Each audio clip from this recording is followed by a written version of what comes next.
Sheila knows no bounds when it comes to this week's burns. And the first one, gentlemen, is a page straight from Sheila's playbook. And this was recorded on a podcast called Keep Off the Grass. And if you've never seen it, highly recommend you go check it out. You can type in on the boob tube there, Keep Off the Grass livecast. And you know, I tune in from time to time. So I think they do a good job. They have some interesting guests on. And even though I don't agree with everything the guests say, I think it's worth the spurring of the conversations that exist. In this particular episode, they brought on six PhD turfgrass turfgrass educators that have outstanding reputations from the industry. And we're talking about from schools like LSU, Purdue, University of Kentucky. These are tenured guys that have, legitimate careers in the research space of what we do. And one of the questions was posed to them about the how was it phrased? Does it go off at the start of this? I'll tell you what. After the intro there, JPing, I believe this starts at 19 seconds. If we can start at 19 seconds and just kind of listen in here at what's being said. It's just as a way to balance the magnesium as a metal. Right. So once it enters the soil and it's subject to hydrolysis, the magnesium should become available. When we deal with fertilizer labels, we're oftentimes dealing with guaranteed minimum analyses, right? What's legally allowed to be expressed on that label that's guaranteed to be in that bag. And through, all these chemical labels sort of fall under certain umbrellas. And so fertilizers fall under different things that might be similar to other industries. And so the oxides are just a way of expressing oftentimes a certain type of element that's in there.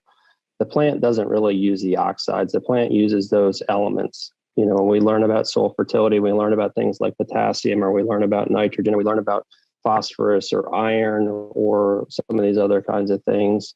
The oxide is a way that sometimes things are expressed based on a weight basis. So the short answer, ignore it. Okay. You're looking for, does it have iron? Does it have potassium? Does it have sulfur? Does it have some of these other kinds of things? That's the true important piece. But backing up, if they're doing a deep dive on the micronutrient piece, okay. Pause it right there real quick, JP. And according to the title of the video here, it is, do micronutrient sources matter? And we heard a very bizarre answer there from Dr. Bigelow of Purdue University, and it could come across many different ways. And when I first heard that, I did not understand his answer whatsoever, and so I thought, well, here, let's reach out to a bunch of people, because I was having a mild aneurysm. And I said, here, I'll tell you who I'll reach out to. I'll shoot myself an email to Turf Truth and get their take on it. And I had pretty good feedback from Turf Truth. And Turf Truth said that they believed that the bizarreness of the original answer from Dr. Bigelow was due to the fact that he misunderstood the question. And that would also parlay over to Dr. Beasley and his statements there. Now, that being said, while they felt like they did not understand the question and thought it had to do more with labeling, we'll see as we continue on with this clip here. There's a little bit of an effort to move back to to correct the original statements, and let's hear how that kind of plays out from this point forward. We have a situation that oftentimes happens in the Midwest, and it's called summer-induced iron chlorosis, where basically in the late summer, we will get these chlorotic conditions that do typically happen with Kentucky bluegrass. And so oftentimes that's an iron deficiency that usually people like Mike or Greg would not be as likely to see. Now, if you have a choice between using a liquid foliar applied iron product or a granular iron product, the liquids tend to alleviate those conditions a little bit better than the granular product. Awesome. So, that has. So in there, that was an attempt to re-clarify the previous statement because according to Turf Truth's take on this and watching it with context, and it was a much longer clip that's been cut up here. Said that was an effort to try and rectify what was previously said, because previously it was said it doesn't matter. It comes down to labeling, and when you're labeling, you're looking for certain inputs that deliver the elements, and it doesn't really pertain to do micronutrient sources matter. Is there a difference in oxide nutrient availability? Was how the question was later clarified. And here they say, well, in the event of you dealing with summertime chlorosis, they tend to get better performance out of a liquid product versus a granular product. And in this particular instance, we can assume or infer, which does, make an ass out of you and me, but he's referring to oxides versus a liquid. And you cannot have a liquid oxide micronutrient unless it's been through some sort of chelation process to sequester the Fe3 ions, or some other acid that would create an environment that would allow that iron oxide to be dissolved, because we can dissolve with rust, right? And that can be dissolved with iron. That can be dissolved with acids. The point here, and when I originally heard this, and Ray and Ryan, this is where I want y'all to chime in on this, was my initial reaction was, we've got Dr. Greg Munshaw on here. And J-Ping, I sent you a headline to a publication that was released through the University of Kentucky. If you want to throw that up, the headline states "Iron for Kentucky Turfgrasses," and cited as authors of this publication is Dr. Travis Shaddix and Dr. Greg Munshaw, Plant and Soil Sciences.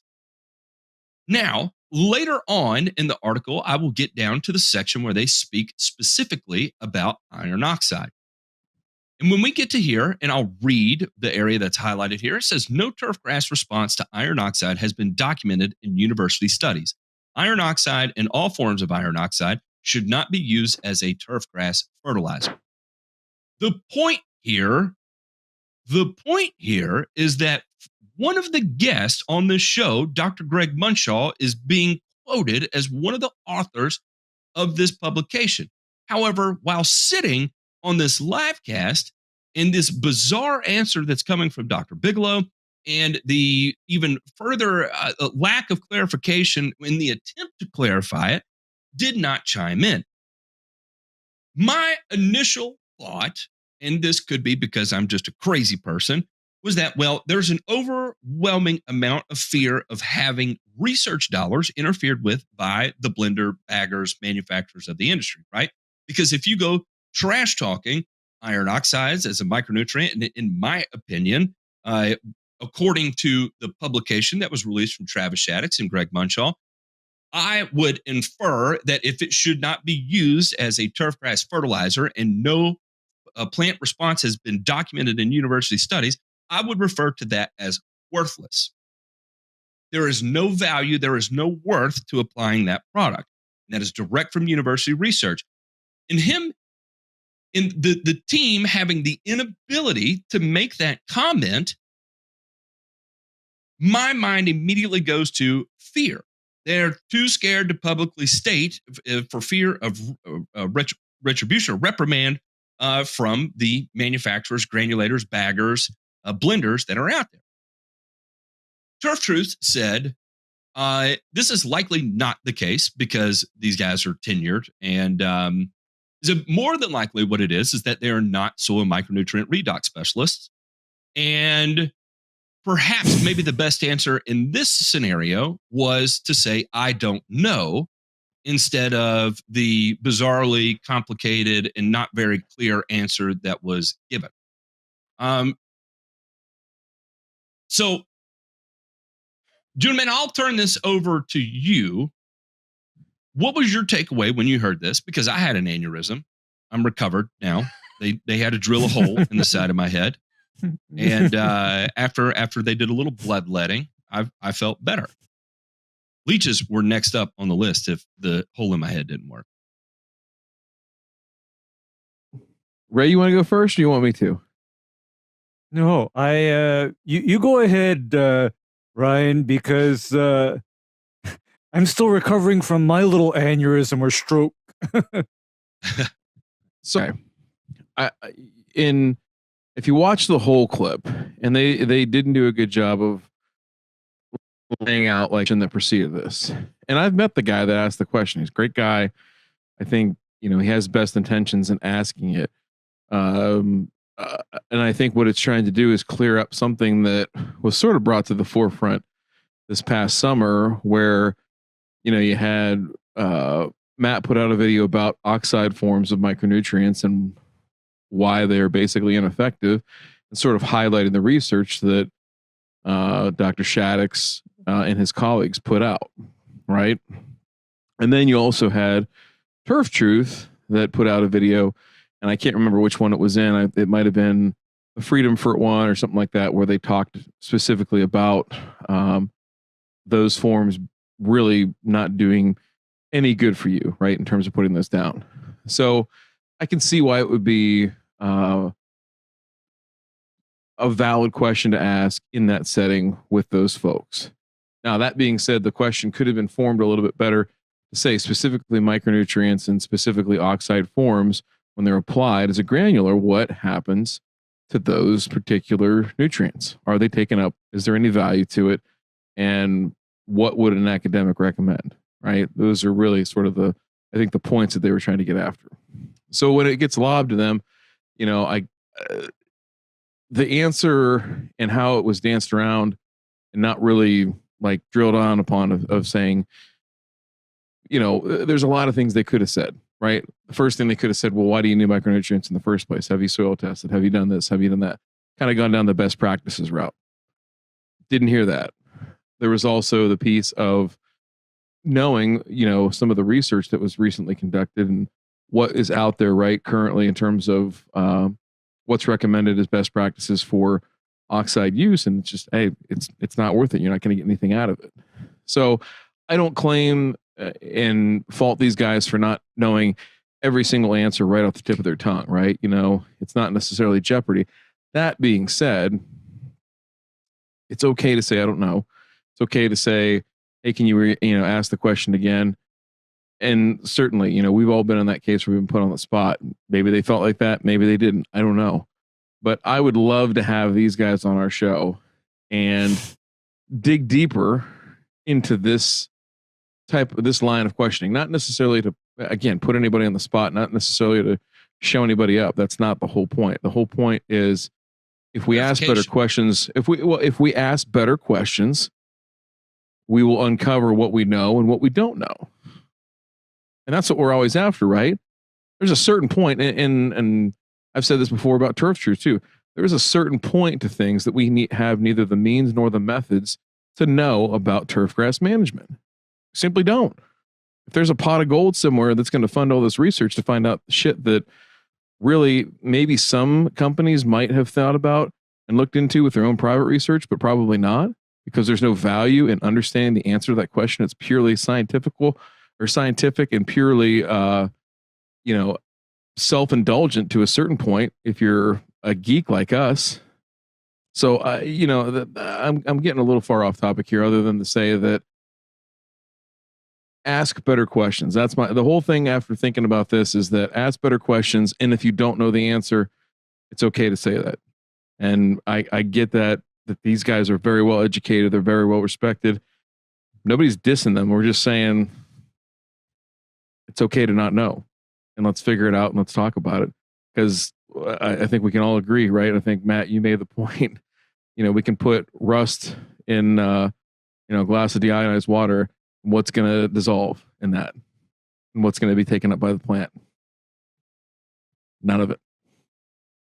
None of it. So, and Ray, what do you think?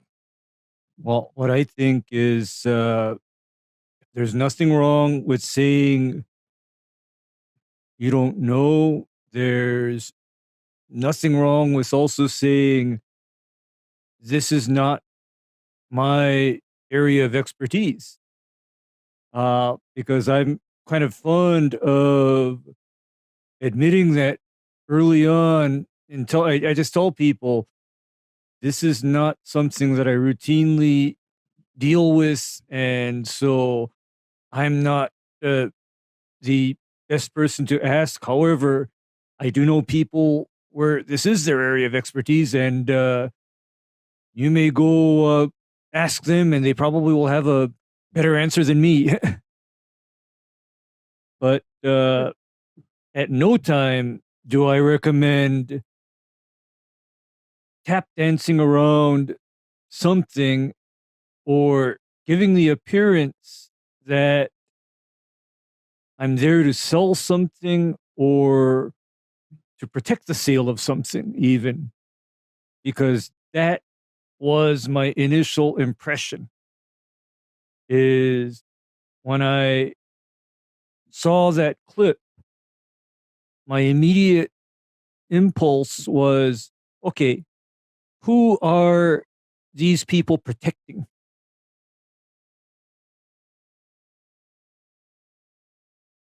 Yeah, That was my initial impression. Having a few days to sit on it and relax and calm down, I can agree that they probably are not trying to protect anybody.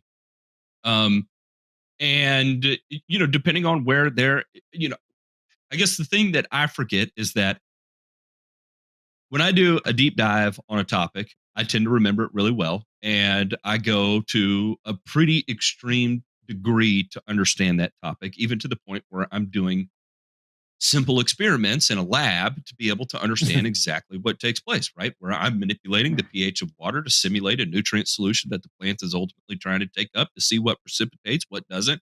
Because as we all know, plants don't eat solids, right? They actually take up nutrients through whatever's in solution, whatever's dissolved in the water, right?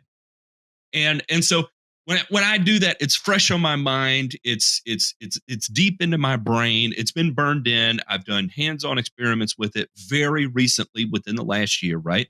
And they may not have done that in the last 20 years or 30 years, depending on where they are in their career. And what they may be working on is genetic modification of Bermuda grass crossed with something else. And they may be thinking something at the electron level, where all of a sudden we're talking about something at the iron oxide level, right? And you're just like, it doesn't even correlate. It doesn't even fall into the same category. However, again, why I feel like this can be a problem, and it's as this gets put back out into the internet space as an education tool, is that it is indeed a perpetuation of something that is 100% not true. And I don't think that was necessarily the intent of the cut that was put together here. However, by starting off of, do micronutrient sources make sense? And the original statement from Dr. Bigelow is, it's not important. It's nothing you need to worry about. That becomes the dominant piece and the message of what that video is. And that is 100%, no matter how you slice it, according to research, according to experiments, according to field use, managerial use, academia, it is 100% not true. That is bullshit. And according to Turf Truth, rates everything on the bullshit scale. That is a bullshit of, 9 or however high he goes. And that's why I feel it's necessary to say something about it, because I feel like the question was a direct contrast of what was unpacked through an analysis of already existing research and the simplified experiments that I did to demonstrate why the research is what it is, right?